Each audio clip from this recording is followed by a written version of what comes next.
तेल और गैस की जंग बनता जा रहा है। ईरान ने यह ठान लिया है कि अगर उसकी गैस फील्ड को निशाना बनाया गया तो वो उसका बदला भी लेगा और उसी अंदाज में लेगा। कतर से लेकर कुवैत, इजराइल से लेकर सऊदी अरब ऑयल और गैस फील्ड्स पर हमले लगातार जारी हैं। खाड़ी देशों में ऑयल और गैस फील्ड्स हमले का असर पूरी दुनिया पर पड़ने लगा और भारत भी अब इसकी जद में है। 28 फरवरी को जब ईरान पर अमेरिका और इजराइल के भीषण हमले हुए थे, तेहरान पर मिसाइलों की बौछार हुई थी, तब किसी ने नहीं सोचा था कि ये जंग एनर्जी वॉर यानी दुनिया की सबसे बड़ी गैस की जंग में तब्दील हो जाएगी। इजराइल की एक स्ट्राइक ने पूरी दुनिया के चूल्हों पर ताला लगाने की नौबत ला दी है। ऐसा इसलिए क्योंकि जंग के 19वें दिन इजराइल ने ईरान के साउथ पार्स गैस फील्ड के एक हिस्से पर हमला कर दिया।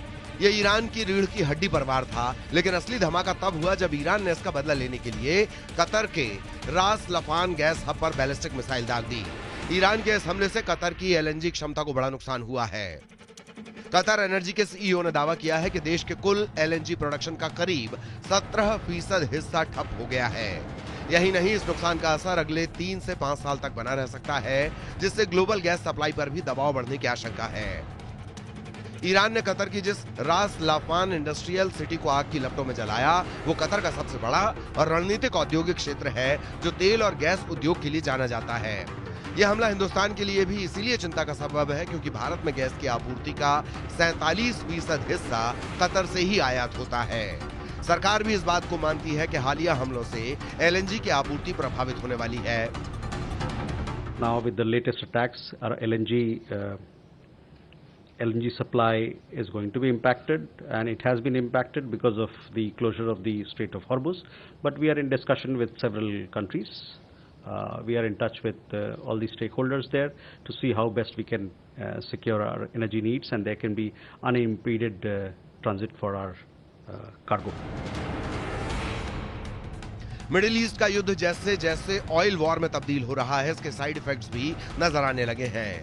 गुजरात के सूरत में रेलवे स्टेशन पर लोगों की भीड़ बढ़ गई है। दावा है कि यहाँ काम करने वाले प्रवासी मजदूर अपने अपने घर लौट रहे हैं। कमर्शियल गैस सिलेंडर की कीमत बढ़ने और गैस नहीं मिलने की वजह से हालात इतने बिगड़ चुके हैं कि उत्तर प्रदेश, बिहार और दूसरे राज्यों के मजदूर अपने गांवों की ओर पलायन करने के लिए मजबूर हो रहे हैं। खाने के लिए मिल नहीं रहा है, इसी कारण गांव जा रहे हैं। यहाँ तक कि अकाउंट भी बंद हो जा रहा है, समय से मौका से नहीं मिलता, टाइम से नहीं मिलता है। गांव जा रहे हैं, 2, 4, 5 रोज से गैस नहीं मिल रही है। धीरे धीरे कंपनी भी बंद हो रही है, इसलिए क्या करें, भूखन मर रहे हैं, इसलिए गाँव जा रहे हैं।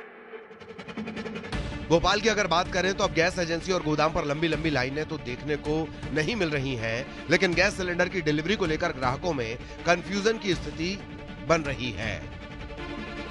सिलेंडर को लेके, घरेलू हो चाहे कमर्शियल गैस सिलेंडर हो, उसको लेकर जो अफरा तफरी का माहौल था वो तो अब देखने को नहीं मिल रहा। वो केवल इस बात को लेके कंफ्यूज हैं कि उनका गैस सिलेंडर का नंबर नहीं आ रहा, रजिस्ट्रेशन नहीं हो रहा। जिनका 25 दिन के बाद नंबर लग रहा है, उनको भी डिलीवरी 2 से 3 दिन में मिल रही है।